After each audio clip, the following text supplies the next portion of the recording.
Association. I'm joined now by Deputy Regina Doherty, Fine Gael TD for Meath East.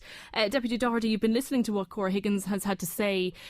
Definitely, as far as she's concerned, this is an issue for people in Meath. It's not just a Dublin-centric problem any longer. No, it's definitely not just a Dublin-centric, and I agree with everything that she said, and I'd even go so far as to say I'd probably be further. If you look at the figures last year that were yielded through this tax, yes, Dublin was the largest on just under 330 million worth of the tax, with Cork being next at 27. But you're followed by counties of the likes of Mayo, Kildare, Kerry, Meath, in and around between the 10 and the 13 million. It's still a large value of tax to be taken, particularly given that we haven't had an awful lot of movement in the market. You look at particularly South Meath. The figures and the numbers of South Meath and prices of houses are equivalent to North County Dublin, to South County Dublin. Kildare is the same, Louth is the same. That commuter belt is very much rising at the same rate as Dublin is, or comparatively.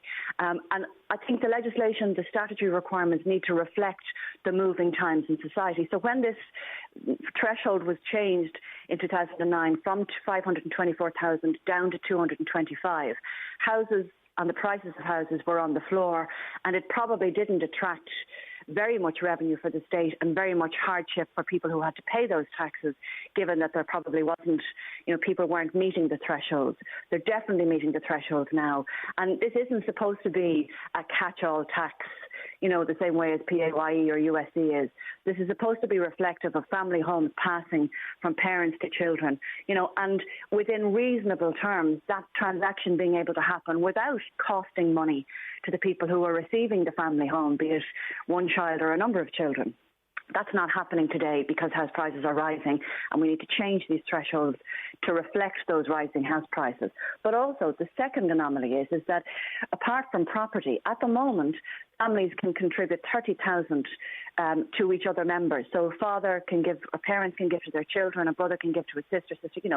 That threshold I also think is too low, particularly given the situation that we have at the moment where swathes of parents are helping their children, now they're adult children, to buy their first home at the moment. And they shouldn't be taxed and penalised because they're helping their children in that instance too. So I think that 30 grand threshold is too low. That should be increased to maybe by 45, 50 grand, given the new thresholds of, the first time buyers grant that people have to have 20% of their purchase price in their own deposit, and in most cases people are either borrowing that or getting it from families. They shouldn't have to pay taxes on the threshold of the gifts that they're getting from their parents as well. So I think this needs to be addressed. Michael Noonan Is it likely to be an issue that the government will want to tackle? I mean, you're talking about reducing the government's revenue if you address this issue.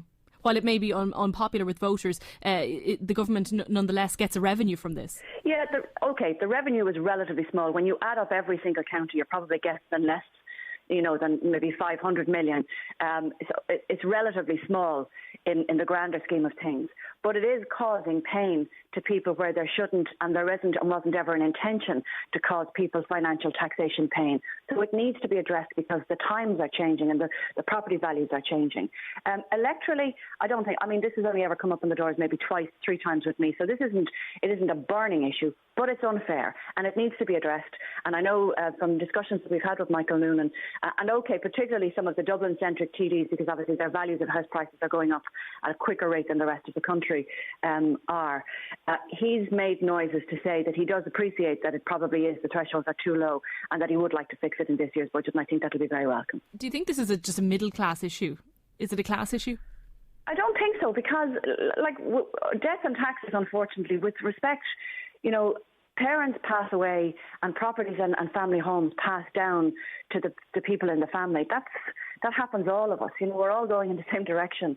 And so, it needs to be addressed for everybody. There shouldn't be a case where somebody's parent or parents passes away, and because I or you, inherit the family home, I should have a very large tax bill. Now, if it's a whopper home and it's worth bazillions, that's entirely different. But the thresholds need to be set at a realistic value that actually take normal families and normal children out of that tax loop. And I think that's what we're going to try and aim to do this October. And also, I genuinely think, particularly given the price houses are increasing and so many parents are actually helping their adult children buy houses, that 30 grand threshold of that gift tax at the moment before you comply with other taxation measures, that needs to be increased as well to probably 45, maybe 50 grand. Is there a case for the threshold to be based on where you live, on the location, given that there's such a vast difference between property prices in the East Coast, say, compared to places in the West? Yeah, it's certainly something that could be looked at. I mean, we're all aware that values of houses are entirely different around the country. So maybe, if you've got a house worth 500,000 in Donegal, it's going to be, a Dallas-style, not landing-style house, as opposed to a £500,000 house in South County Dublin could be a 4-bedroom semi-D in changing times. So maybe regional settings is the way to go. But definitely, he needs to look at it. I know he's made noises that he's definitely going to have a look at it, and I hope obviously it'll be best. The outcomes will be best for everybody involved. Okay, thank you for joining us this morning, Deputy. Thank you, the pleasure. Regina Doherty there, Fine Gael TD for Meath East. We'd love to